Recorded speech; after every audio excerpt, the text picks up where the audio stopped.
Hello again and welcome back to the channel. Well, today I thought I'd do something a little bit different. So we're going to be swapping out the 4-inch intake pipe and putting in a 3-inch intake pipe. Why would I do that, you ask? Well, I don't run a blow-off valve on this car, so by reducing the diameter of the intake pipe, we're going to give it that turbo flutter sound, or the dose as some people would call it. So basically, this intake pipe here is the 4-inch intake. And what I'm doing, I'm removing that. As easy as that, I'll just come straight off. And I'm going to be putting a 4-inch to 3-inch reducer. And then I've got a piece of stainless pipe that I quickly whipped up, and then that will sit inside here. Might have to trim it, and then we'll put our air filter on the end of that. So we're just in the process of doing that now. I'll fit up the air filter to that pipe, tighten it all down, and then we'll take it for a drive and we'll see if it sounds any different or sounds any better. Alright, we've got our 3-inch pipe installed now, straight off the turbo. So we'll get the car started and we'll take it for a quick drive.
Alright, so we're just taking the car for a drive and had to bring it back.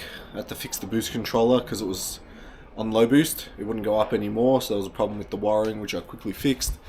So the first lot of videos is only at 17 PSI, and then I came home, fixed it, then I stuck the microphone inside the engine bay right next to the pod filter to get that really good turbo flutter noise. So the second part of that video is with the microphone inside the engine bay, and it really captured the turbo flutter noise that we're going for.